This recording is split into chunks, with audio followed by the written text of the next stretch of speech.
Hey y'all, Tanny Cooks here, and today I'm going to show you how to make some delicious barbecue pig feet. Now, these are a southern delicacy. If you like pig feet the traditional method and you like traditional barbecue, you will love this recipe that fuses them both together. Let's get to cooking.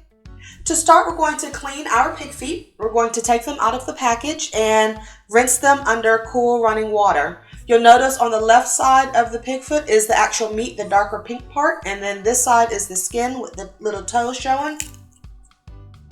So I'm going to add all of my pig feet, also called pig trotters, to our bowl.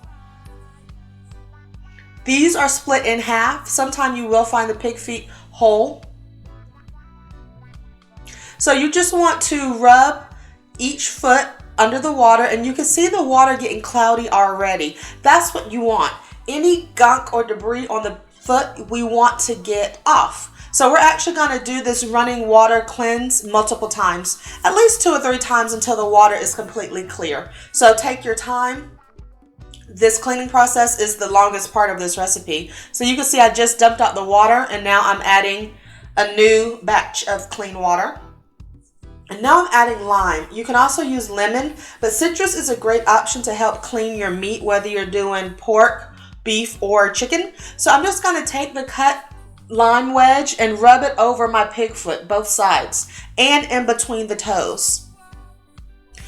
The citrus has a lot of health properties, whether you have it in your body or you use it to clean meat. So definitely check this out if you don't do it already. So after I do the cleaning with the lime, now I'm taking a knife because this is an animal. It does have hair on it. So using your knife will help you scale back some of the pieces of hair that may be on it, and to make sure it's all the way clean and all the debris is off as well. And also go in between the toes. So now we've cleaned our meat. We're going to take several bay leaves and some onion and chop that up. So we're starting off in Instant Pot. We're going to parboil it. So I'm not going to add all the seasonings now. I'm only going to add onion and bay leaf to the Instant Pot with water to cook these pig feet. We're going to cook them for 35 minutes on high pressure to make sure they're cooked all the way through. And then I'm going to rinse them off. So it's no sense in adding all of my dry seasonings now. We're going to add that a little bit later. So we're just adding our aromatics. The amount of water you need really depends on the amount of meat you're putting in your pot. Remember, in the Instant Pot, there is a line on the inside of the pot to tell you the maximum level to fill it in order for it to be safe to pressure cook. So don't go over that line ever. So I'm just adding my pig feet. Cook on high pressure for 35 minutes. They'll be completely cooked, but they won't be tender. So now they're cooked. You can see how it looks. And you'll notice there's some gunk in the water, and that's why I like to parboil, whether I'm cooking it in the Instant Pot or on the stove in a regular pot. I always parboil to get that gunk off. I just don't want to eat it. It probably wouldn't hurt you, or if you don't parboil, you probably are still alive today, but it's just my personal preference. So now that I have all of the cooked pig feet out of the Instant Pot, it is steaming hot. So I'm going to let it cool down a little bit and then rinse them off. Now that they're rinsed off, I have them in a 13x9 pan, and I'm going to add some chicken stock for flavor. So as it's baking in the oven, it won't stick to the pan. I'm adding my seasonings now. So I'm adding black pepper.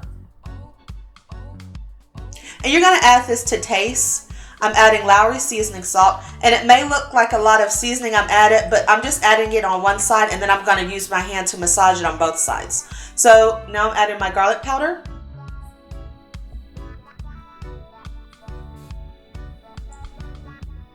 Onion powder.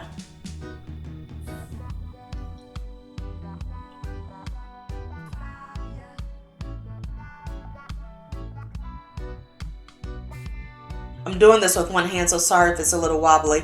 I'm adding my complete seasoning, which I just realized this has MSG. I didn't realize that somehow. I'm adding minced garlic. I like the different flavors you get when you use the ground dry seasoning as well as the fresh or the minced garlic, so that's why I add both. And now I'm just gently rubbing the seasoning onto both sides. You'll notice the seasoning is getting in the broth to make sure the flavor penetrates the meat. Even when we use the onion and bay leaf in the Instant Pot, that flavor penetrated the inside of the meat, so it didn't go to waste by rinsing it. Now I'm adding some hickory smoked barbecue sauce. You can add your favorite barbecue sauce or even make it from scratch if you prefer. I just want to make sure that each one of my pig feet are sufficiently covered because it's going to give a sweet and crispy, delicious finish to this dish. So we're going to cover this with foil and then bake it for an hour at 325 degrees. At about an hour, you're going to start to smell it. Look how delicious it looks, and it's fork tender. It's making my mouth water now, y'all, all over again. So look at that. Barbecue sauce, barbecue pig feet. It's a delicious option, and you want to make sure that you enjoy this with some delicious sides like rice, coleslaw, macaroni and cheese. I love to garnish mine with dried parsley for a pop of color. And there you have it, barbecue pig feet. Thank you so much for watching this video. Please subscribe to my channel to help me get to my first 500 subscribers.